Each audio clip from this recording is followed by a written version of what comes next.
En recevant le stade de Reims, le problème de Pierre Cahuzac résidait dans le remplacement de son libéro Guédon blessé par Franceschetti et la rentrée du jeune Pascaletti. L'équipe insulaire domina d'entrée la formation champenoise, ne lui laissant aucune initiative.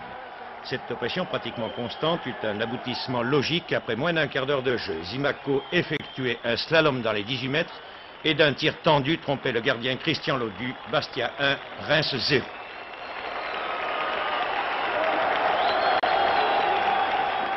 La domination des Bleus était tellement évidente qu'elle ne pouvait pas ne pas voir un aboutissement logique à cela.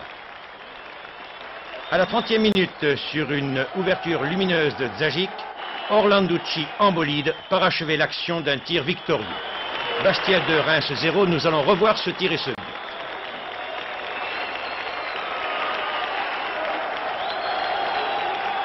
Le voici.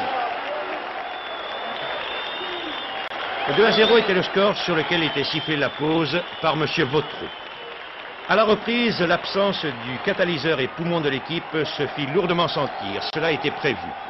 Jouant et opérant sur un rythme plus soutenu, Bianchi obtenait le premier but après avoir échappé au marquage du tandem Orlanducci-Franceschetti. Reims 1, Bastia 2. Nous allons également revoir le but de Bianchi.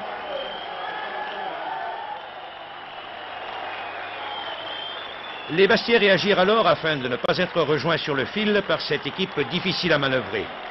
Et c'est ainsi que Laudu vit un montant de ses buts le suppléer alors qu'il semblait bel et bien battu.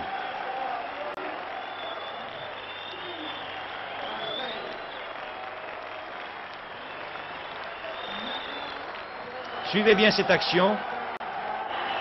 Une action plus que confuse dans les 18 mètres. Zimaco tire, le montant, Laudu. Sur la relance, un tir de Bonec était dévié au passage par un défenseur bastiais, mais hors de portée de Petrovic.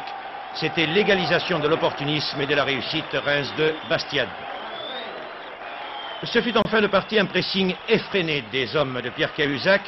Et comme on pouvait s'y attendre, la juste récompense de la volonté fut payée de réussite à la 75e minute, où sur une action de Papy, Zajic obtenait le troisième but, celui de la victoire.